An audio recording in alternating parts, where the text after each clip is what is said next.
नमस्कार, बहुत स्वागत है आपका। जी मध्य प्रदेश छत्तीसगढ़ देख रहे हैं आप और आपके साथ मैं हूं आसिफ शेख। आपकी आवाज में आज बात वादे और वादों पर छिड़े सियासी संग्राम की। छत्तीसगढ़ में 2018 में हुए विधानसभा चुनावों के लिए कांग्रेस ने अपने मैनिफेस्टो में कुल 36 वादे किए थे, मगर इन 36 वादों में से सरकार ने कितने वादे पूरे किए, इस सवाल पर लगातार घमासान छिड़ा हुआ है। कांग्रेस सरकार विधानसभा में मान चुकी है कि अभी तक 14 वादे पूरे कर लिए गए हैं, मगर अब पूर्व सीएम डॉक्टर रमन सिंह ने सरकार पर बड़ा सियासी आरोप लगाया है। रमन सिंह ने कहा कि सरकार ने अभी तक एक भी वादा पूरा नहीं किया और सिर्फ विज्ञापनों के जरिए जनता को गुमराह करने की कोशिश की जा रही है। रमन के वार पर कांग्रेस ने भी पलटवार किया है। कई सवाल हैं जिनके जवाब जानने की कोशिश करेंगे। एक खास पैनल भी हमारे साथ जुड़ेगा, लेकिन आइए सबसे पहले एक रिपोर्ट देखते हैं।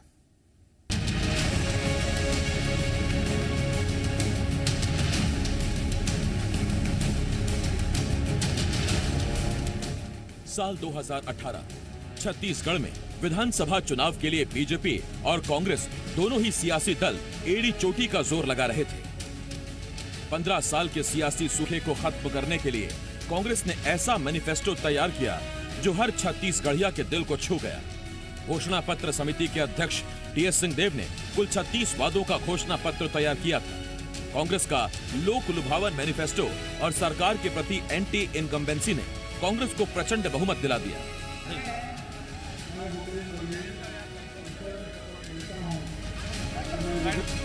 2.5 साल का कार्यकाल गुजर जाने के बाद अब इन्हीं वादों पर सियासत गरमा रही है।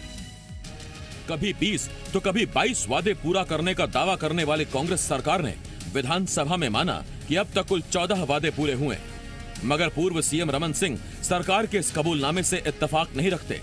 रमन सिंह ने एक ट्वीट कर राहुल गांधी को कथित विज्ञापनों में फैलाए जा रहे झूठ से अलग छत्तीसगढ़ आकर सत्य का ज्ञान हासिल करने की नसीहत दी है। तो साथ ही उन्होंने दावा किया कि कांग्रेस सरकार ने एक भी वादा पूरा नहीं किया है।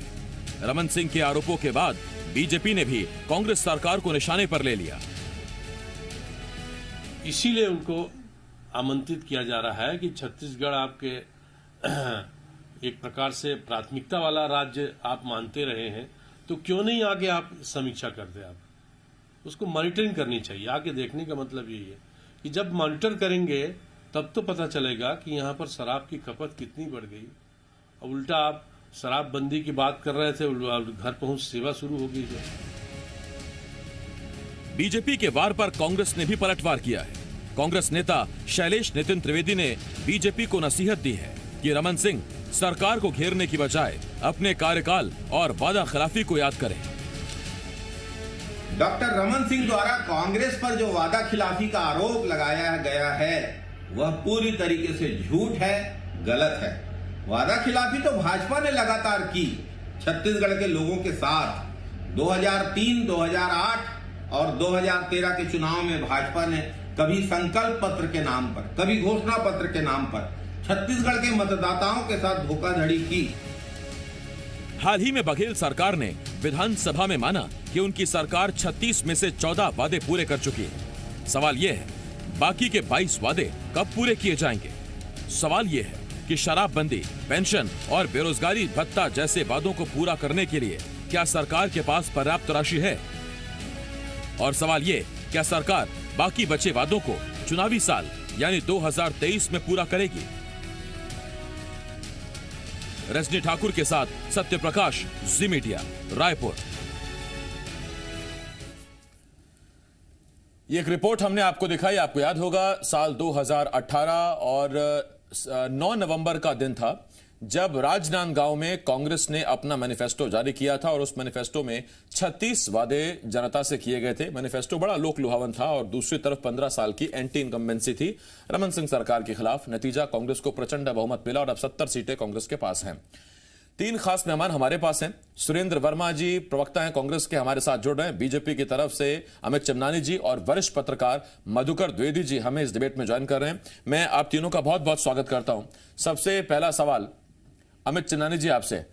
चिमनानी साहब, ठीक है सरकार ने कभी 20 कहा, कभी 22 कहा, लेकिन विधानसभा में 14 कहा था। आपने तो सर बिल्कुल नीलबटे सन्नाटा कर दिया, शून्य कर दिया।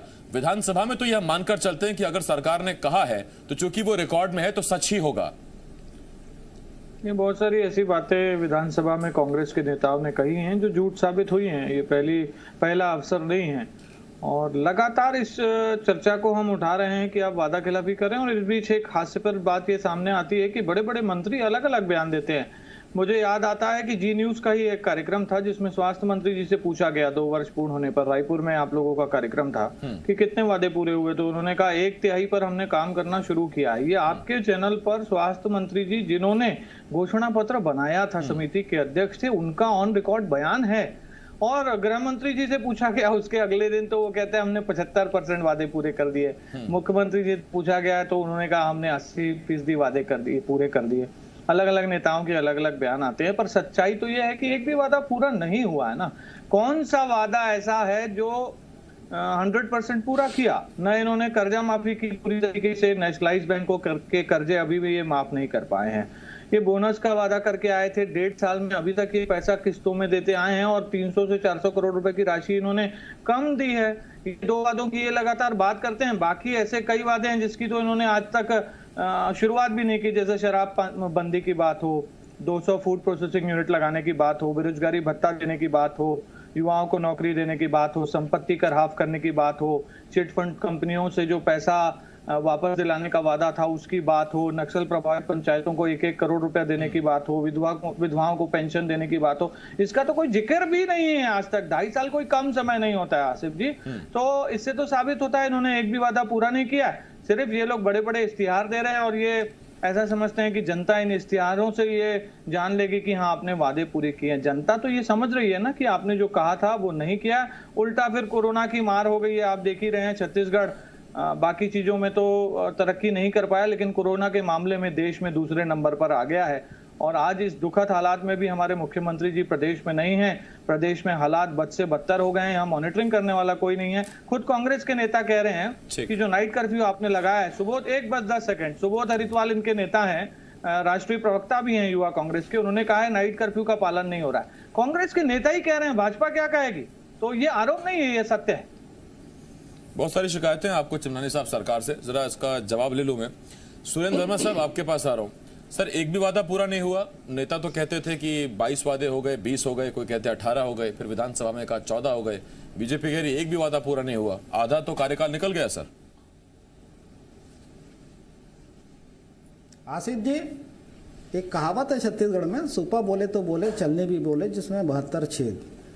आधा कार्यकाल की जहां तक बात है, जून महीने में आधा कार्यकाल 2.5 साल का पूरा होगा और छत्तीसगढ़ देश की पहली सरकार होगी जो इतनी तेजी से, देखिए भ्रम न फैलाएं, झूठ और भ्रम फैलाना भारतीय जनता पार्टी का विशेषाधिकार है। और कितने कॉन्फिडेंस से झूठ बोलते हैं। मेरे पास ये घोषणा पत्र है कांग्रेस का और भाजपा का भी, तीनों घोषणा पत्र मेरे पास में है। चर्चा आज हो जाए इस पर, और कौन कितने वादों को पूरा किया है और किसके। देखिए आसिफ जी, मूल अंतर भारतीय जनता पार्टी और कांग्रेस का यही है।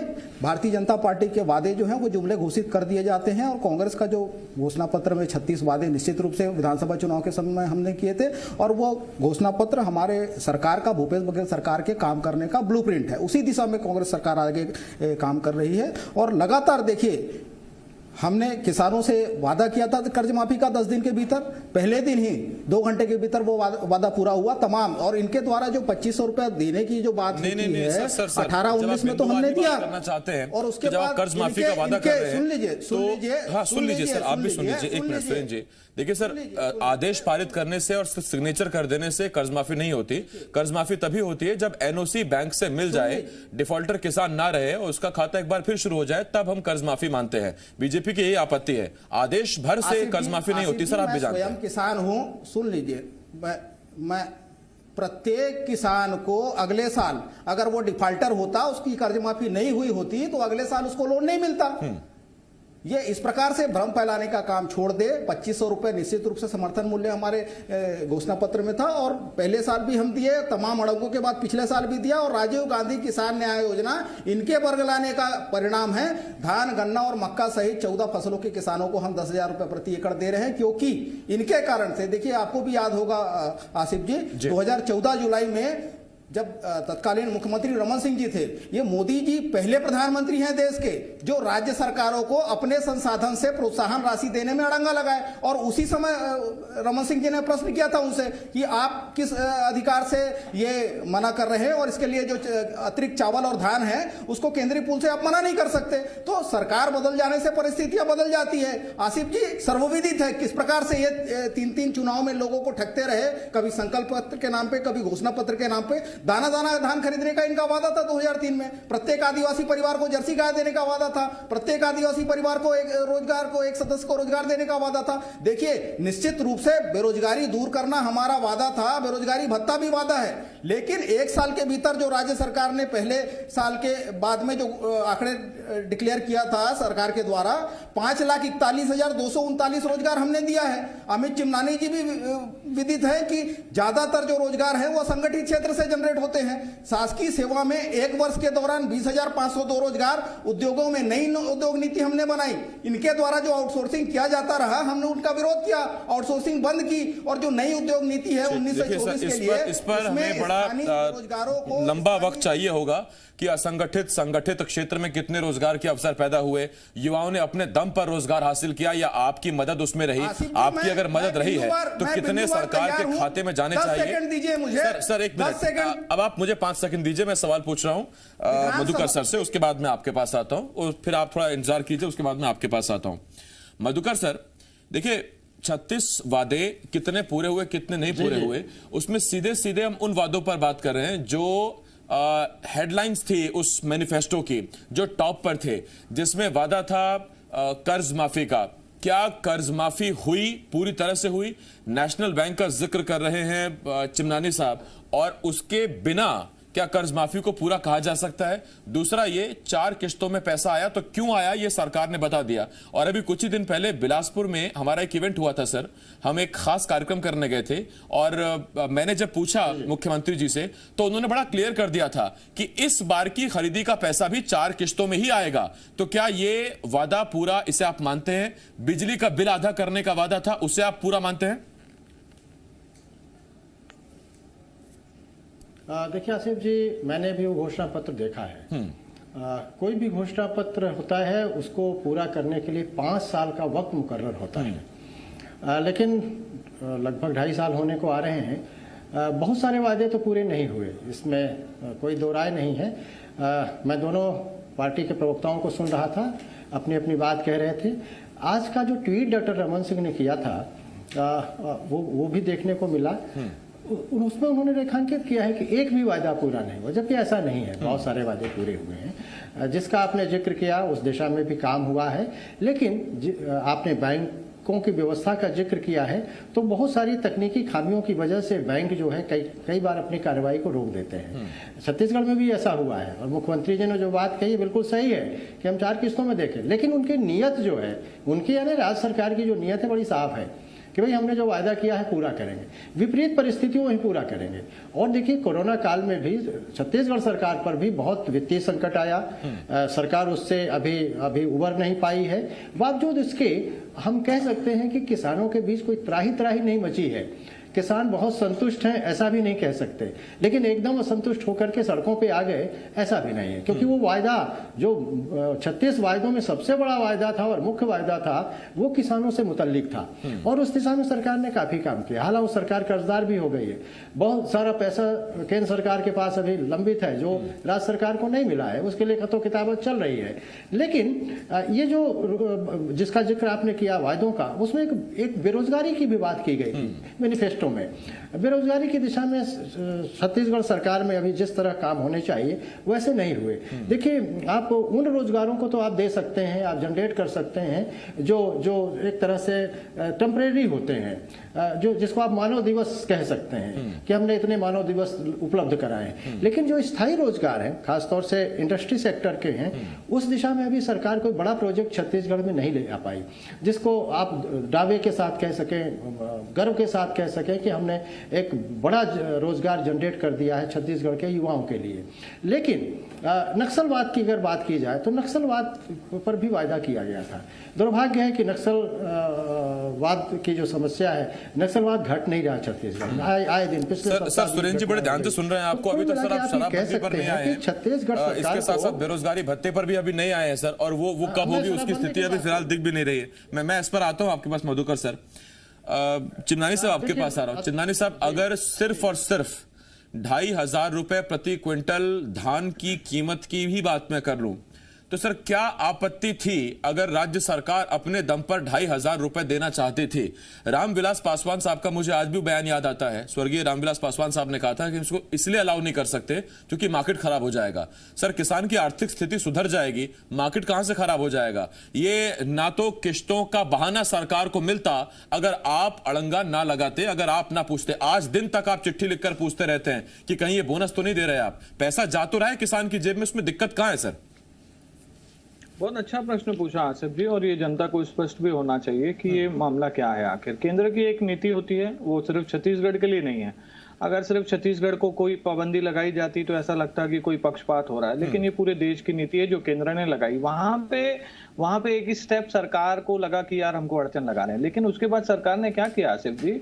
बजट प्रस्तुत किया। 5700 करोड़ रुपए का प्रावधान उस बजट में सरकार ने कर दिया था पिछले साल फरवरी में। और वो 5700 करोड़ रुपए जिसका प्रावधान आप कर चुके हैं, उसको आप किसी केंद्र सरकार ने, किसी व्यक्ति ने आपको देने से नहीं रोका था, उस पर कोई पाबंदी नहीं थी, लेकिन उसको आपने किसानों को रुला के दिया ना 4 किस्तों में। ये निर्णय राज्य सरकार का ही था माननीय आसिफ जी। अच्छा, तो यानी नहीं, वो 5100 करोड़ था सर पिछली बार, इस बार के बजट में शायद बढ़ाकर उसे 5700 करोड़ किया गया है। 5100 5700 या जितनी भी राशि बनती थी उनकी, हो सकता है कुछ आंकड़ों का मैं मिस कर रहा हूँ उसको, लेकिन वो राशि का प्रावधान बजट में हो चुका था फरवरी में। लेकिन वो पैसा आपने अगले साल मार्च तक दिया किस्तों में। क्यों दिया? ये तो पूछ रहा है ना किसान। आपने क्या चुनावी घोषणा पत्र में स्ट्रिक्ट मार्क लगाया था किसी इन्वेस्टमेंट कंपनी की तरह कि नियम व शर्तें लागू, ऐसा होगा तो वैसा होगा? ऐसा आपने नहीं किया। बड़े बड़े पोस्टर राहुल गांधी के लगे हुए थे, 2500 रुपए मिलेगा, सीधा आपने बता दिया था। उसके बाद आप दे भी सकते थे। देखिए, मैं बड़ी विनम्रता से पूछना चाहता हूं सुरेंद्र जी से, 36,000 करोड़ रुपए का कर्जा अभी तक 2 साल में इन्होंने ले लिया, 18,000 करोड़ रुपए और लेंगे। 54,000 करोड़ रुपए का जब आप कर्जा 3 साल में ले रहे हो और आपको किसानों को देना है 5,000 करोड़ रुपए, आपके कर्जे का कितना प्रतिशत होता है? पूरा बजट है 1 लाख करोड़ रुपए, उसका 5% होता है। आपने क्यों 4 किस्तों में दिया? इसका जवाब देने की बजाय इधर उधर भागे नहीं कांग्रेस। पहली बात तो ये, उस पर बड़ा दिलचस्प जवाब चिमनानी साहब मिला था मुझे, जब मैंने यही सवाल जो आप आज मुझसे पूछ रहे हैं, मैंने मुख्यमंत्री जी से पूछा, बड़ा दिलचस्प जवाब मिला। वो कहते हैं कि हम जानते हैं किसानों को कब कब पैसा देने की जरूरत है, तो हम उस हिसाब से किसानों को पैसा देते हैं और किसान बड़े खुश हैं। खैर, मुझे नहीं पता कि किसानों को इस जवाब से कितनी संतुष्टि मिली होगी, और रही बात मेरी संतुष्टि की, तो मेरी संतुष्टि का यहां कोई मायने नहीं रखता। किसानों का पैसा है, उनकी संतुष्टि मायने रखती है। मैं इस पर आ रहा हूं चिमनानी साहब आपके पास। एक सुरेंद्र जी मैं आप सवाल पूछता हूं, और सवाल है मेरा शराबबंदी को लेकर। शराबबंदी की शुरुआत को लेकर यह कहा गया कि एक समिति बना दी गई है। सर, ये समिति तो देखिए पिछली सरकार में भी चलता रहा। अब आप भी समिति की बात कर रहे हैं, और आपने कहा कि बीजेपी ने अपने विधायकों के नाम नहीं दिए। तो सर, बीजेपी से पूछकर तो आपने मैनिफेस्टो नहीं बनाया था। यह भी आपने नहीं लिखा था कि बीजेपी के विधायकों को समिति में शामिल करेंगे, और जब तक उनके विधायक नहीं आएंगे तब तक हम उसको आगे बढ़ाएंगे नहीं। आपने वादा किया, आप समिति बनाइए। अब तक तो 2.5 साल में सर सिफारिशें आ जानी चाहिए थी, उन पर अमल भी हो जाना चाहिए था। या फिर सीधा सीधा कबूल कीजिए कि आप इस स्थिति में नहीं हैं कि शराब से ना मिलने वाले राजस्व के बिना भी आप योजनाओं को चला पाएंगे। एक एक योजना के लिए 1,000 करोड़ रुपए का लोन लेना पड़ रहा है आपको।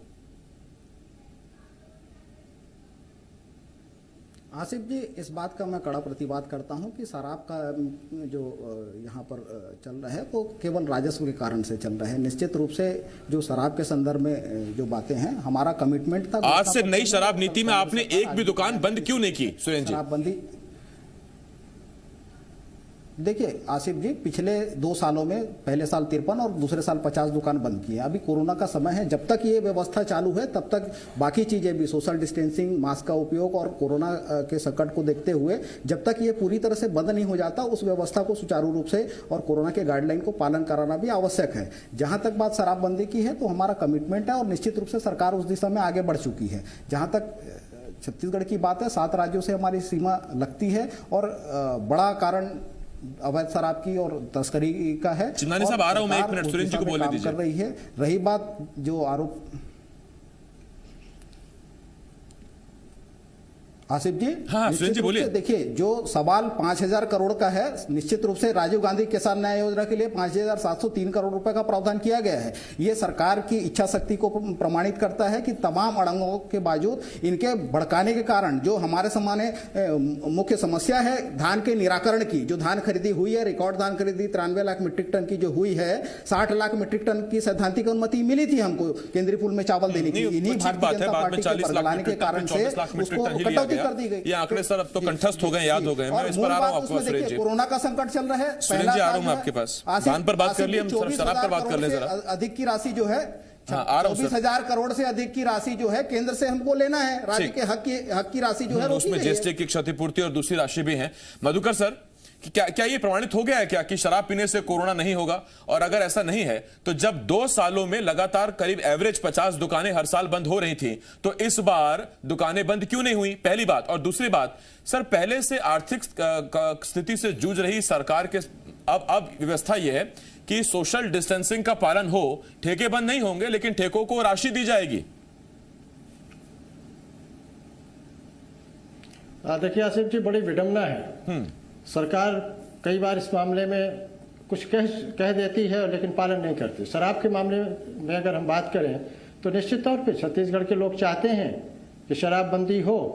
कांग्रेस पार्टी ने अपने घोषणा पत्र में इसका उल्लेख भी किया था, लेकिन 2.5 साल होने को आ रहे नहीं हो रहा है। क्यों नहीं हो रहा है? इस सरकार को इस बारे में जनता को बताना पड़ेगा। जनता जानना चाहती है, क्योंकि ये कह देने से कि ये राजस्व का स्रोत हम इसे नहीं मानते, काम नहीं बनेगा। ये बड़ा शाश्वत सत्य है कि छत्तीसगढ़ में नहीं, पूरे देश में शराब राजस्व का एक बहुत बड़ा एक स्रोत है, सोर्स है। छत्तीसगढ़ सरकार इस तथ्य को जानती है, इसलिए एकाएक यहाँ से शराबबंदी हो जाएगी नहीं लगता है। दूसरी बात छोटी बात है, छोटी बात नहीं सर। 5500 करोड़ के आसपास का राजस्व जुटाया पिछली बार सरकार ने, और जो टारगेट रखा था वो 50 दुकानें बंद करने के बावजूद टारगेट अचीव हो गया है। उसके लिए सुरेंद्र जी भी कहेंगे कि हाँ ठीक है, टारगेट था और अचीव हो गया है। सबसे बड़ा सवाल यही है, सरकारें अमूमन कहती है कि मैनिफेस्टो होता है 5 साल के लिए, लेकिन आपने जिस बेरोजगार को 2500 रुपए महीना देने का वादा किया था, वो कई बार अपना हिसाब जोड़ता है कि अगर मैं 2 साल का भी 2500 रुपए जोड़ लूं तो अब तक 60,000 रुपए की राशि बनती है। एक बेरोजगार पर 60,000 रुपए की अब तक कीमत मिल जानी चाहिए थी। खैर, जब भी मिलने लगे तो भला हो जाएगा। और रही बात वादों की, तो जब वक्त आता है वोट करने का तो फिर कितने वादे पूरे हुए, कितने नहीं हुए, जनता बताती है उस चीज को। बहुत धन्यवाद आपका हमारे साथ जुड़ने के लिए सुरेंद्र जी, अमित चिमनानी साहब और मधुकर सर, बहुत शुक्रिया